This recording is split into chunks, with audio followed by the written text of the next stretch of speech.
And it looks like I am live. Welcome, everyone, to the Success Mastermind for Monday, the 23rd of August, 2021. I am John Lavenia, and I'm here with you live and in person.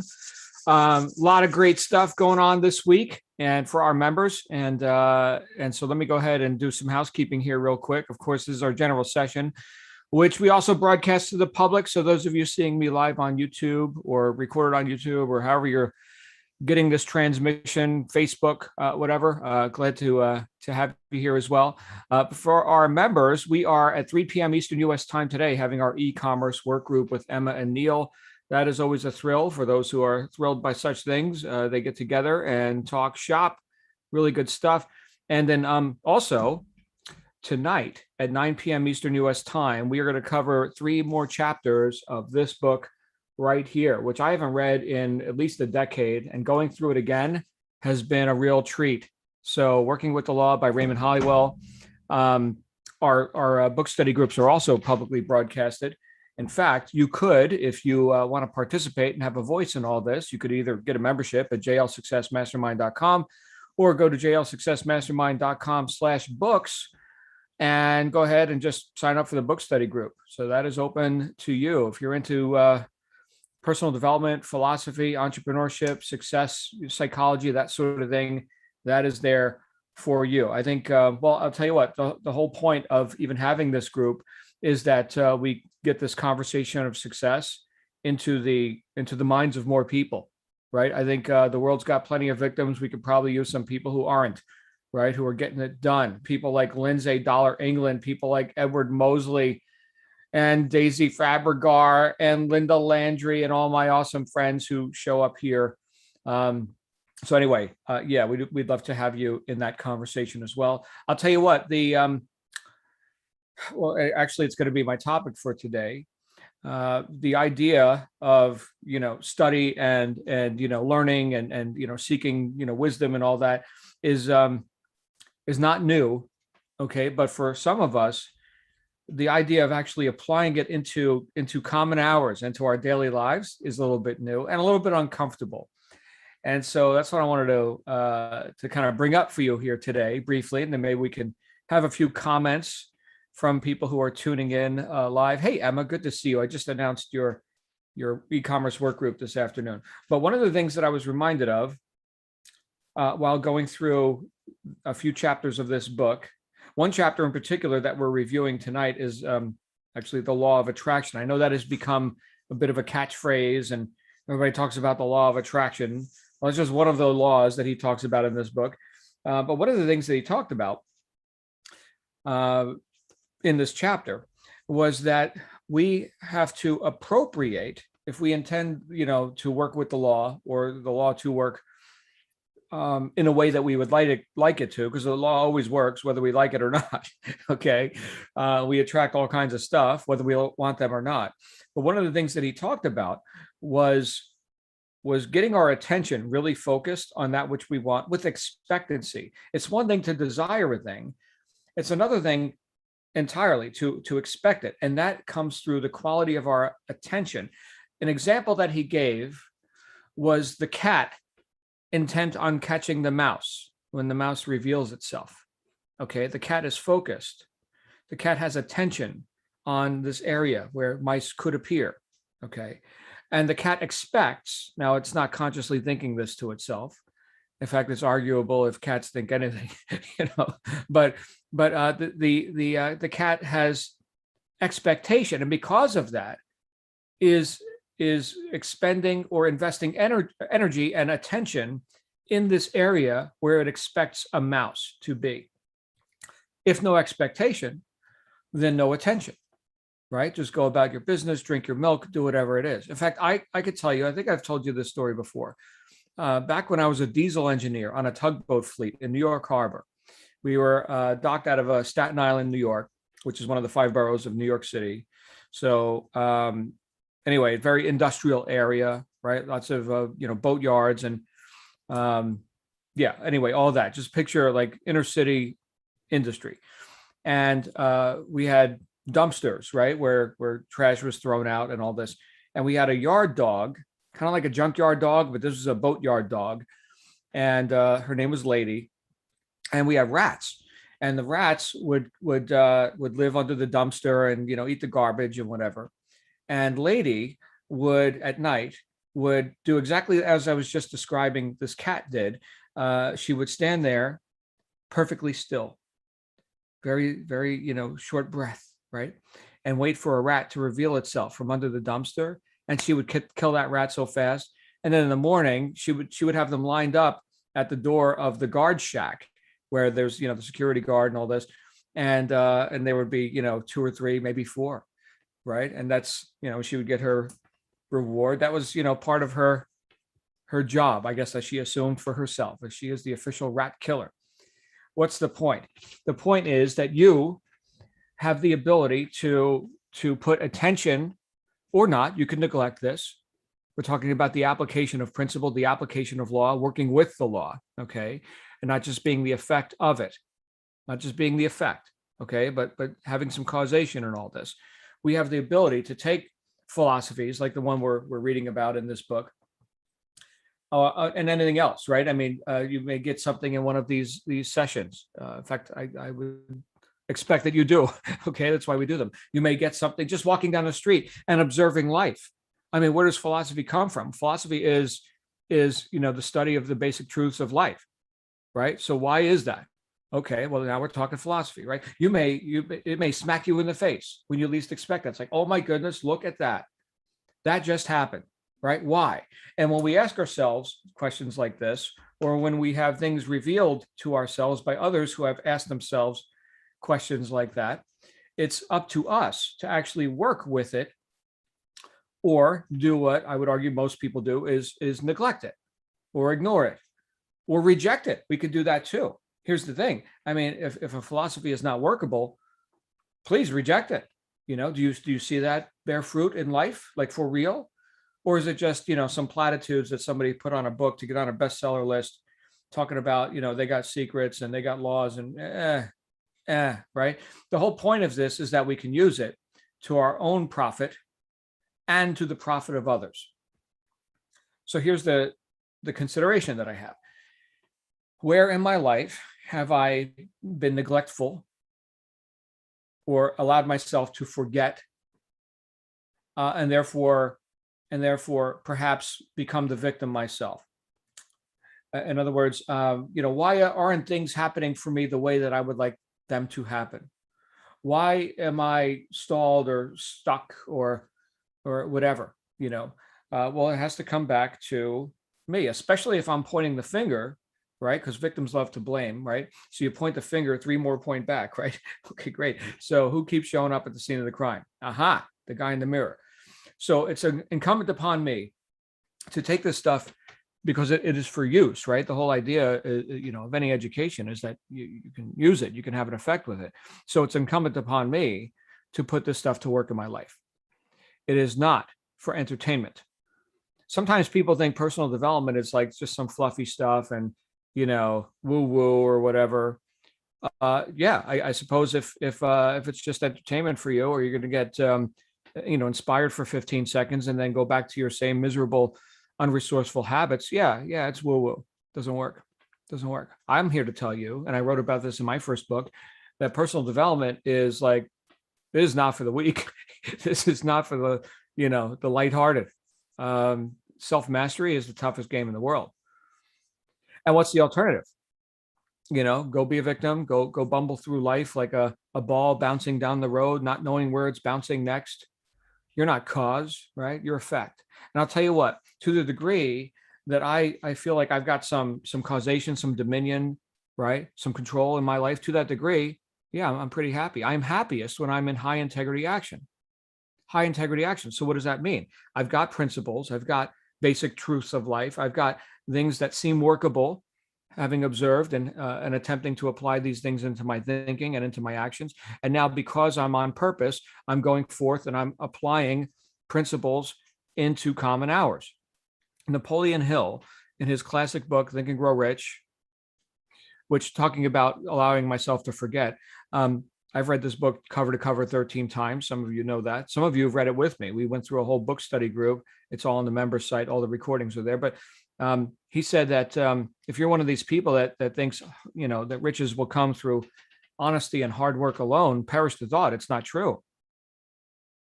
Riches come when they come in large quantities, if they come at all, come in response to definite demands and through the application of definite principles and not by chance or luck. Definite demands backed up by definite principles and not chance or luck. So you may be working hard, you may be busy, efforting, right, to create, whatever recompense, whatever, level of income and lifestyle that you're looking to create for yourself.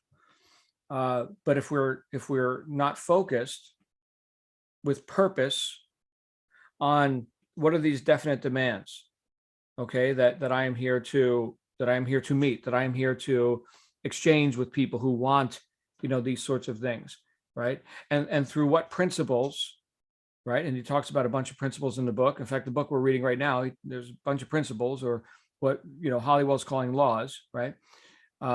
What principles am I backing up that action with? Am I looking to meet these demands in a principled way? Which does, of course, include, honesty and a work ethic. So back to Napoleon Hill, honesty and hard work alone doesn't get it done. Yeah, honesty is good. He's not invalidating honesty. He's not invalidating hard work. Okay.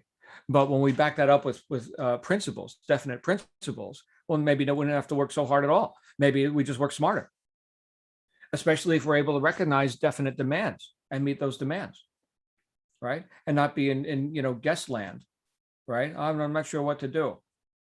I'm not sure what people want. That's not definite demands. So you see the application. We could say that that's a great quote from Napoleon Hill or whoever we want to quote today, right? Oh yeah, definite demands.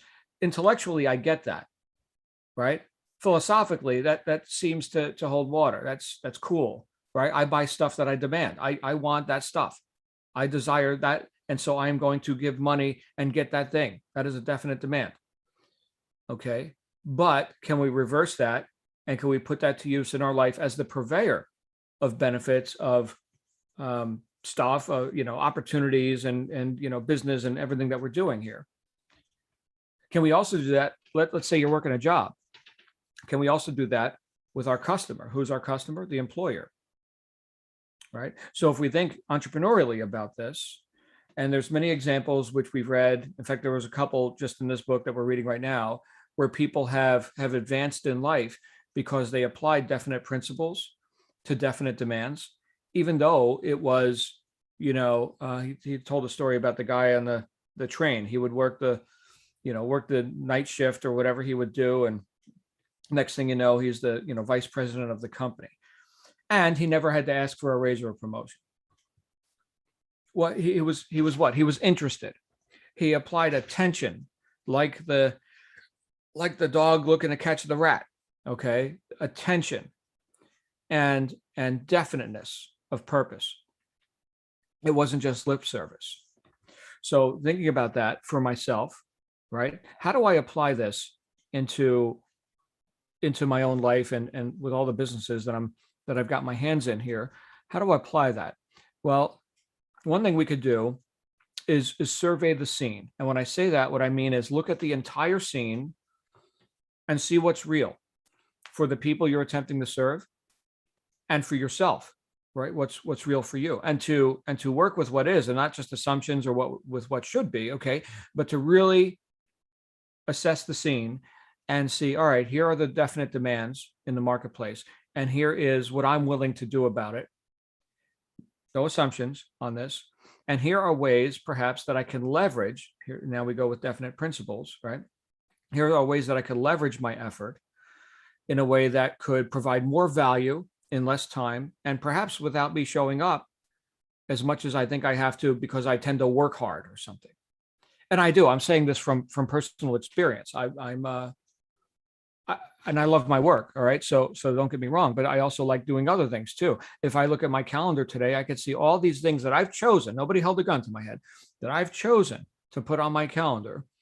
And it is like friggin' madness. You guys should see my calendar. And I love it. and I love it.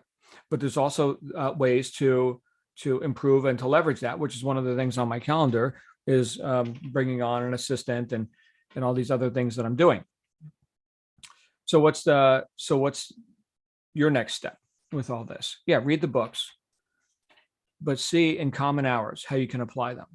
Don't well, you can do whatever you want, but I would suggest you don't neglect this stuff. I mean, if you've taken the time, obviously you've got enough interest in your own personal development to go ahead and read a couple of chapters a week out of a classic book. Okay. Well, if you've got that much intent, well, then let's just make sure that that sticks.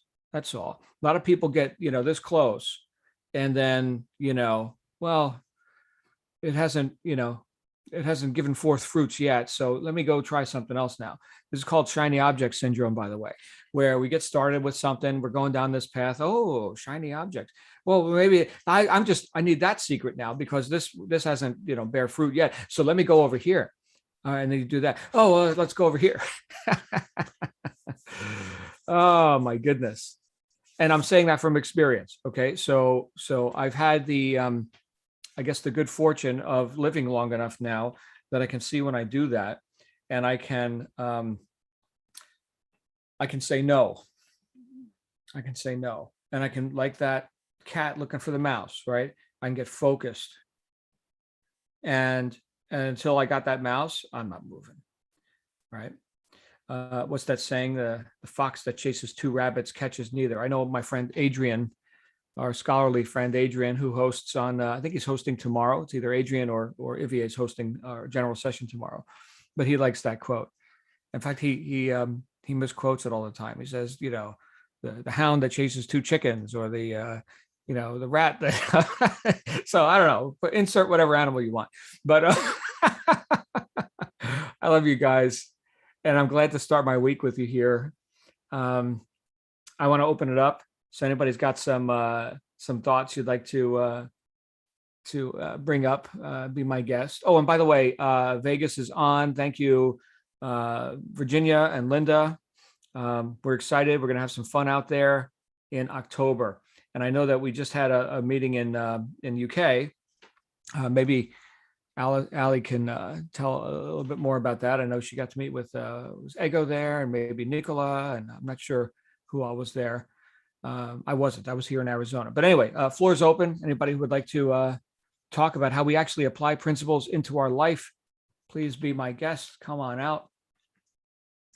And the floor is open. Ali. Hi, Ali. Hi. Yeah, goodness, I'm going to be so envious of you in Las Vegas. It's so amazing. I just think the bonds that we've built up from this group is just so special, and the fact that we'd never seen each other, and yet seen each other on Zoom was just, it just didn't feel, it felt like we'd known each other all our lives. So it's just absolutely fantastic. And the most significant thing was seeing someone in 3D. Yeah. Actually had, the matter around. No, it was really funny, but it was absolutely fantastic. So you're going to have an amazing time. I think you put pictures in our members Facebook group as well. So I got a glimpse of one as I was racing through other actions. So that's a lot of fun. Wow. And you know what, Ali, you bring up something great, because we're talking about making principles real in our lives, right? But also principles apply to who? To people, real people. And where you and I have never been in the same location at the same time, physically, bodily. I know Ali, right? I've known Ali a year plus. I know who Ali is, right? Ali's great. And so like if we like met in person, let's say, would it be like, oh my goodness, you're Ali? No, we know each other. And so, especially in the age of COVID, which had basically no effect on my businesses because I've been working online for so long. Actually, it did have an effect. Stats are up. Boom, right? So more people are online and expecting to be online. Back to that idea of expectation. Where do I get my cheese? Right? Online. Oh, okay. Well, that's a new idea for a lot of people. But Ali, I think, I mean, we've done business all over the world. I've made millions of dollars with people I've never met in person and may never meet in person. And that's fine. We have an assistant who he does video editing, great guy, and he needed a computer, and he was a little short on cash, and so we just sent him the money to go get a computer. And I've never met this guy in person, and so yeah, here, go do what you need to do. I mean, he's working for us anyway, and he's on the other side of the planet in a country I've never even been to. And yeah, so I think we can bring people together through the application of principles.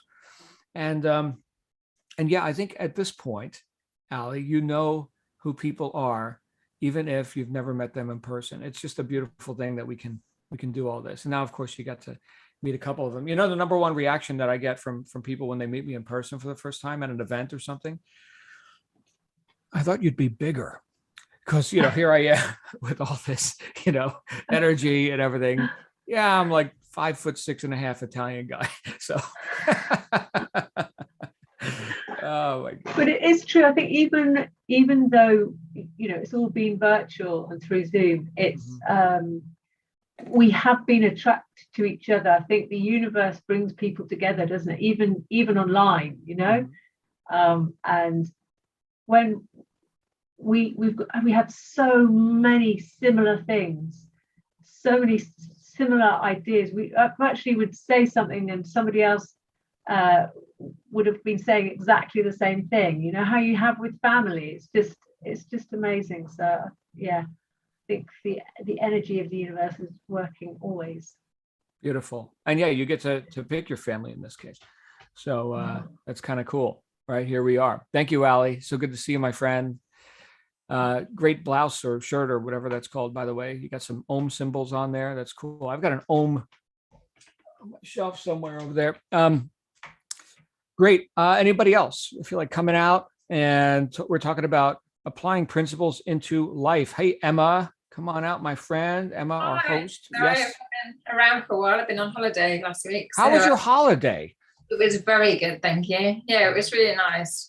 We were away with another family, so yeah, all the kids had a great time and entertained themselves, so that was brilliant. So yeah, it was good. And even though I was kind of carrying on my business in terms of doing emails, do you know what? It was a brilliant time to really reflect and really start to think about the kind of, a bit like you said with the shiny objects, it was kind of, I was going in a few directions and then it made me really focus on what I wanted. And the interesting thing was this last weekend, 3 of my nieces were 18 and one of my other nieces was 21. So we had a massive family party. There was 22 of us. And I just thought to myself how grateful I was to have such an amazing big family and how loving everybody is. And we can say anything we like to each other. And I was kind of telling a lot of them what my story was, you know, where I started and where I've got to now. And it was really nice because it kind of just cements things, doesn't it? But I kind of came away being really grateful. And I didn't used to believe in this, but I kind of now feel like because I was grateful for one thing, something else happened. So yesterday I had the best sales I've ever had on Amazon and I've had the best month. So I'm like going, there's definitely something in it. Yeah. So yeah, it was really, really chuffed. So yeah, I think you just kind of have to keep going at it, don't you? And a lot of the things that I kind of put in place, you know, I'm a true believer of you have to chip away at things, don't you? And then something big will happen. And that's what I've been doing all year. It's kind of going, because especially with sourcing, you know, it's almost like a 6-month period to get to the end goal. So I'm now at the end goal nearly with lots of my customers. And yeah, it's all starting to come together. And I'm like, oh yeah, finally getting where you want to be. But it's hard to envisage it because I've never done it before. So it's great because I'm like, oh yeah, we're really getting there now. So yeah, it does feel like it's coming together. But it's like you say, it's that law of attraction of you just have to keep plugging away at it. And I listened to Tony Robbins as well when I was on holiday. And 2 things I really loved what he said. One was you need to be outstanding every day. You know, don't just show up. You need to be outstanding, whether that's with your family, whether that's you're doing work. And I now have a thing on my board that says outstanding because it just reminds me. And the other thing was he said, you know, if you want to really change something, don't just think, oh, I should do something. You have to think of it almost like you know, I know this sounds funny, but if you want to like change something in your diet, is think to yourself, right, if I was told tomorrow I had cancer or I had some sort of bowel syndrome and you had to cut something out of your diet, you would do it because you know that that's a true pain point. And I thought that's quite an interesting way of looking at it, rather than just thinking, oh, it'd be nice to have, this is what I want to do. But I also thought you could do that in business, couldn't you, as well? If your life depended on it and you wanted to give the best customer service, you know, what do you have to do today for one of your customers to make it outstanding? And that was kind of how I'm starting to think a bit more. So, Right. Wow. Beautiful. Thank you, Emma. So yeah, necessity level, right? So now it's real. Now we have to. Oh, okay. Now we'll do it. Right. There's a saying, entrepreneurs work well under pressure. But I think the more accurate statement is entrepreneurs work when under pressure. If no pressure, then no work. Right? So we got to raise our necessity level on that. Wow, good stuff, Emma. Thank you, my friend. And you're hosting today. I don't know if you have a topic to announce or if it's going to be open Q&A on our e-commerce. I think because me and Neil went there last week, I think we'll do open Q&A because there was quite a lot of open-ended questions from the last time we were on. So I know like Evelyn and Julia and a few of the others kind of had quite a lot of questions. So I think we'll just keep that open-ended. I've got a few things that Ali talked about, so I thought I'd talk about those again tonight as well. Your Very top good. tips. Very good. Thank you, Emma. Thank you for your service there as well. No problem. All right. Anybody else today on our Monday session? Come on down. Edward Mosley, how are you, sir? Hello, sir. How are you? Very good. Thank you. Well, I'm gonna tell you, as usual, you are on point. What the analogy of the bulldog and the rats, what it says to me is keep the main thing, because your focus has got to be exactly where it needs to be. Especially, you know, with this transition I'm making, you have to realize that all the bells and whistles and all the technology in the world is no good unless you keep the main thing. That is contacting the people and doing what you need to do and connecting with them. And by the way, I went and checked out that sales video that you have on the Mastermind. It is excellent, everybody, because it goes through exactly what, you know, all of us are doing, and that is selling. And to really identify, you know, exactly what it is you got to accomplish in order to get the emotional connection. And that's exactly what this topic is about. And it's just really good, John. So I appreciate it. Well, thank you. I think, Edward, you're referring to the recorded sales mastery sessions we did. Yes. Nice. That was an impromptu kind of a thing. I was like, hey, let's get together and let's talk about something I've been doing for a long time. And so, yeah, it's all in there for our members. Just check out the recorded section, special events, and you'll find, I think it was a 2-part thing. We should probably do another one. Yeah. I only saw one part of it. You know, it was real long. Okay. But I didn't see the second part. Well, let me see if I can find that for you here. So I'll go ahead and log into our member site. I'll share my screen here real quick. Hold on, share screen. First part was fantastic. Well, thank you. Here it is. So we log in. And for all non-members who are seeing this, this is what you're missing. You need to get in here. Okay, special events. So here we've got Sales Mastery with John, Part 2, Overcoming Objections. See that? Yeah, I didn't see that at the beginning, but I would. Yeah. There Thank you you. go. Thank you. Well, go ahead and watch the rest of it then. You'll see Yeah. more. All right. I'll check it out. Very good. Sure. All I'll right. use it today too. Good. Yeah. Go make a spectacle of yourself, man. Do it. Anybody else today before we wrap up? Yes, Virginia Pipitone. Hi, Virginia. Good morning. Yes, it is.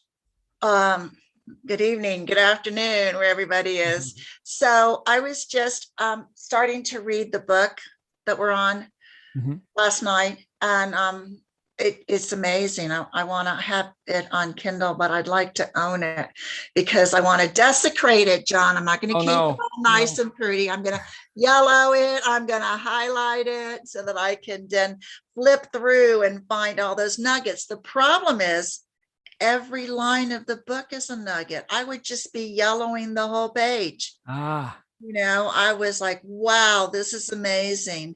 So I'm very excited about maybe being able to get on. I was going to get on last week and I don't know, I hadn't read the book yet and things interfered, but I'm going to get on tonight's study.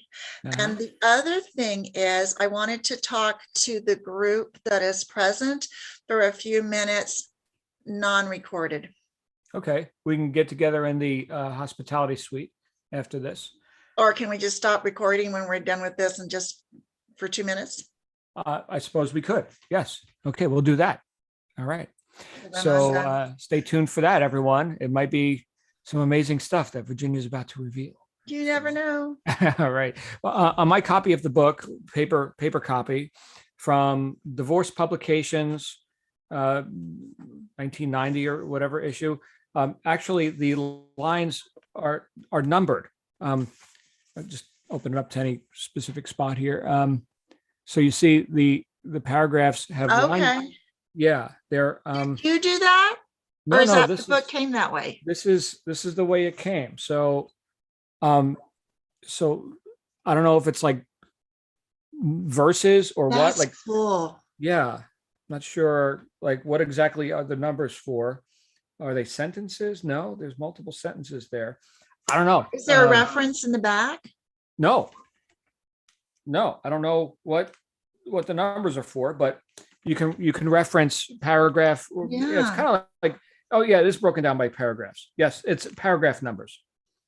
Paragraph numbers. That's what they are. Oh, so just paragraphs. Okay, and then you can reference a certain paragraph if you wanted to. Yeah, but some of them cross over into multiple. See, I'm not sure. Is it a paragraph? Is it a half a paragraph, or is it a certain amount of words or something? I don't know, but it's got numbers in it, so you can reference back to line or section Yeah. 392. Yeah. And what does the cover look like? Because that was different than the one. Okay, all right. Cool. Thank you.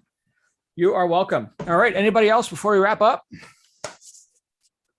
Cool. So remember, we've got Emma at and possibly Neil as well at 3 p.m. Eastern U.S. time for our e-commerce work group. And then we're reading 3 more chapters of Working with the Law, or you have already read them. We're going to review them tonight at 9 p.m. Eastern. Feel free to invite friends, jlsuccessmastermind.com/books, and they can go ahead and get on the book study group list. We'll wrap up for now. I'm going to keep this room open for those of you seeing us on YouTube. I will see you next time. Bye for now. Now I just got to find the button because Virginia is asking me to do something that I don't normally do. Where's the button?